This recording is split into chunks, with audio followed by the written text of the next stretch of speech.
Good morning class 11। हम कहानी पढ़ रहे हैं ईदगाह, और ईदगाह में अब कहानी में आगे बढ़ाती हूँ। अब बालकों के दो दल हो गए हैं। मोहसिन, महमूद, सम्मी और नूरे एक तरफ हैं, हामिद अकेला दूसरी तरफ है। तो बालकों के दो टीम में विभाजन हो गया है, दोनों अलग अलग दल के हो गए हैं। शास्त्रार्थ हो रहा है। सम्मी तो विधर्मी हो गया है, दूसरे पक्ष से जा मिला, लेकिन मोहसिन, महमूद और नूरे भी हामिद से एक एक दो दो साल बड़े होने पर हामिद के आघातों से आतंकित हो उठे हैं। उसके पास न्याय का बल है और नीति की शक्ति है। तो दोनों अलग अलग दल के हो गए हैं। यहाँ पे हामिद अपने चिमटे की बड़ाई कर रहा है, और हामिद से जो लड़के हैं वो एक दो वर्ष बड़े हैं। सम्मी तो विधर्मी हो गया, धर्म का साथ नहीं दे रहा है। उसके पास न्याय का बल है और नीति की शक्ति है।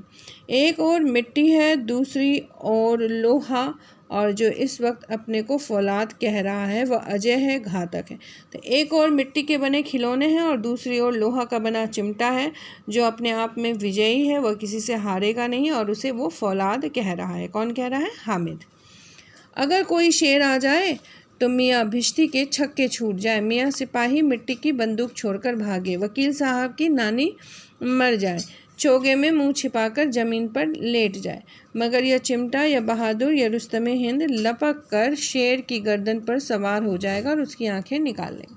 तो हामिद ने कहा कि जो तुम लोगों ने खिलौने लिए हैं, अगर कोई शेर हमारे सामने आ जाएगा तो तुम्हारे सारे खिलौने इधर उधर भाग जाएंगे, वो उस शेर का मुकाबला नहीं कर सकते, और मेरा चिमटा जो है वो शेर की गर्दन पर बैठ जाएगा और उसकी आंखें बाहर कर देगा, क्योंकि मेरा चिमटा लोहे का बना हुआ है। मोहसिन ने एड़ी चोटी का जोर लगाकर कहा, अच्छा पानी तो नहीं भर सकता? हामिद ने चिमटे को सीधा करके कहा, भिश्ती को एक डांट बताएगा तो दौड़ा हुआ पानी भर कर लाकर उसके द्वार पर छिड़कने लगेगा।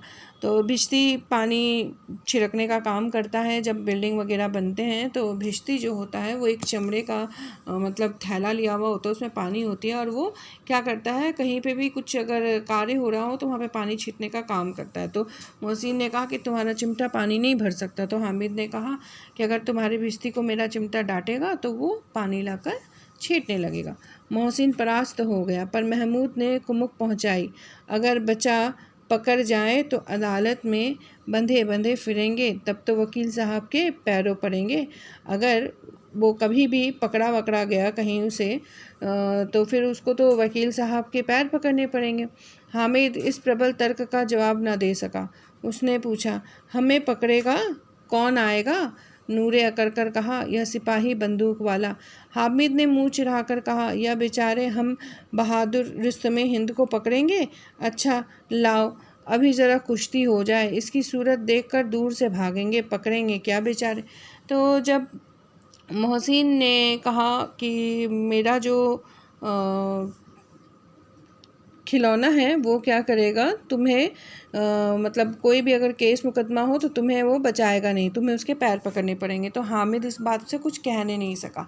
तो उसने बोला कि लेकिन मुझे पकड़ेगा कौन? तो नूरे ने बोला कि मेरा जो सिपाही है बंदूक वाला वो तुम्हें पकड़ेगा। तो हामिद ने बोला कि अच्छा चलो लड़के देखते हैं, एक ही बार में तुम्हारा जो खिलौना है वो गिर जाएगा, टूट जाएगा, और इसकी सूरत देखकर दूर से ही वो भाग जाएगा। मोहसिन को एक नई चोट सूझ गई, तुम्हारे चिमटे का मुंह रोज़ आग में जलेगा। तो मोहसिन ने बोला कि ये तो रोज़ आग में अपना मुंह जलाएगा। उसने समझा था कि हामिद लाजवाब हो जाएगा, लेकिन यह बात ना हुई। हामिद ने तुरंत जवाब दिया, आग में बहादुर ही कूदते हैं जनाब, तुम्हारे यह वकील सिपाही और भिश्ती लेड़ियों की तरह घर में घुस जाएंगे। आग में कूदना वह काम है जो रुस्तमे हिंद ही कर सकता है। तो हामिद ने तुरंत जवाब दिया कि आग में जो बहादुर होते हैं वो कूदते हैं, तुम्हारे खिलौने आग में नहीं कूद सकते। तो मेरा खिलौना रुस्तमे हिंद है, यही आग में कूद सकता है। महमूद ने एक बार और जोर लगाया और कहा कि वकील साहब कुर्सी मेज़ पर बैठेंगे, तुम्हारा चिमटा तो बावर्ची खाने में ज़मीन पर पड़ा रहेगा। तो तुम्हारा चिमटा रसोई में पड़ा रहेगा और मेरा खिलौना जो है वो कुर्सी टेबल पर बैठेगा।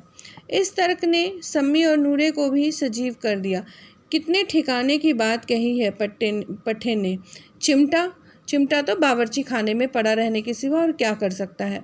इस तरह से हामिद के खिलौने की बुराई कर रहे थे बच्चे। हामिद को कुछ समझ में नहीं आया, तो हामिद को कोई फड़कता हुआ जवाब नहीं सूझा, तो उसने धांधली शुरू कर दी कि मेरा चिमटा बावर्ची खाने में नहीं रहेगा, वकील साहब कुर्सी पर बैठेंगे तो जाकर उन्हें ज़मीन पर पटक देगा और उनका कानून उनके पेट में डाल देगा। तो अब हामिद को गुस्सा आ गया, तो उसने बोला कि जब तुम्हारा वकील कुर्सी पे बैठेगा तो मेरा चिमटा जाके उसे गिरा देगा और जितनी वो वकालत कर रहा है सब उसके पेट में चली जाएगी।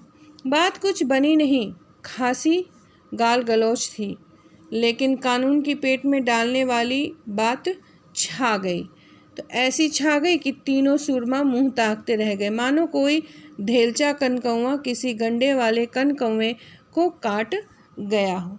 तो जो पतंग उड़ाते हैं बच्चे, वो कह रहे हैं कि कोई ऐसे ही बिल्कुल साधारण सा पतंग किसी अच्छे बड़े से पतंग को काट कर चला गया। इस तरह से हामिद ने जवाब दिया। कानून मुंह से बाहर निकलने वाली चीज़ है, उसको पेट के अंदर डाल दिया जाना बेतुकी सी बात होने पर भी कुछ नयापन रखती है। तो कानून तो मुंह से निकलती है, लेकिन उसे पेट में डाल देना ये बिल्कुल अलग बात थी। हामिद ने मैदान मार लिया, उसका चिमटा रुस्तमे हिंद। अब इसमें मोहसिन, महमूद, नूरे, सम्मी किसी को भी आपत्ति नहीं हो सकती। तो बाकी के बच्चों ने कोई आपत्ति फिर प्रकट नहीं की।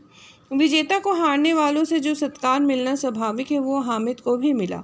औरों ने 3-3, 4-4 आने पैसे खर्च किए पर कोई काम की चीज़ नहीं ले सके। हामिद ने 3 पैसे में रंग जमा लिया। सच ही तो है, खिलौनों का क्या भरोसा, टूट फूट जाएंगे। हामिद का चिमटा तो बना रहेगा बरसों। तो बरसों चलने वाला यह चिमटा बाकी के खिलौनों पे भारी पड़ गया। संधि की शर्तें तय होने लगी। मोहसिन ने कहा, जरा अपना चिमटा दो, हम भी देखें, तुम हमारा भिश्ती लेकर देखो। महमूद और नूरे ने भी अपने अपने खिलौने पेश किए। हामिद को इन शर्तों के मानने में कोई आपत्ति नहीं थी। चिमटा बारी बारी से सबके हाथ में गया और उनके खिलौने बारी बारी से हामिद के हाथ में आ गए। कितने खूबसूरत खिलौने हैं। तो हामिद ने अपने खिलौने को यानी अपने चिमटे को सभी बच्चों को छूने दिया और सभी बच्चों ने अपने खिलौने हामिद को देखने के लिए दिया। हामिद को काफ़ी अच्छा लगा इतने सुंदर खिलौने देखकर, क्योंकि उसने सोचा था कि मैं खिलौने में पैसा वेस्ट नहीं करके कुछ काम की चीज़ लूँगा, इसलिए उसने चिमटा ख़रीदा। परंतु बच्चा है तो खिलौने आकर्षित तो करते हैं, तो हामिद को बड़ा अच्छा लगा खिलौनों को हाथ में लेकर। हामिद ने हारने वालों के आंसू पोंछे। मैं तुम्हें चिढ़ा रहा था, सच ये चिमटा भला इन खिलौनों की क्या बराबरी करेगा, मालूम होता है। अब बोले।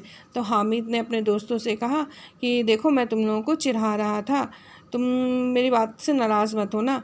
मेरा चिमटा तो कुछ भी नहीं है, तुम सबके खिलौने बहुत सुंदर है, लगता है जैसे अभी बोलने वाले हो।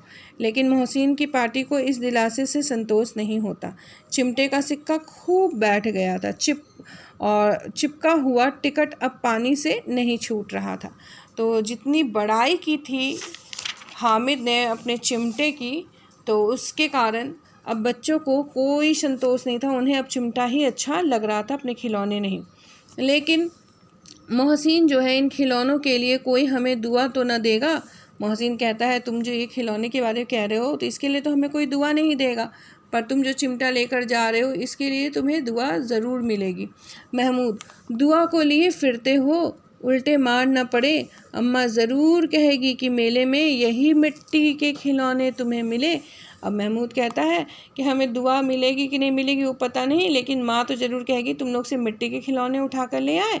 हामिद को स्वीकार करना पड़ा कि खिलौनों को देखकर किसी की माँ इतनी खुश नहीं होगी जितनी दादी चिमटे को देखकर होगी।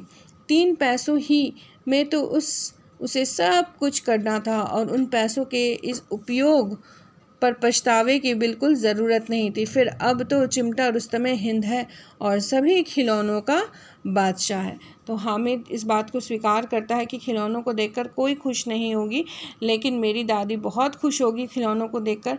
और सिर्फ 3 पैसे में ही मैंने सब कुछ करना था, मैंने खाया पिया नहीं, खिलौना नहीं लिया, लेकिन मैं चिमटा खरीद कर लिया। लेकिन मुझे इसमें पछतावा नहीं बल्कि खुशी है।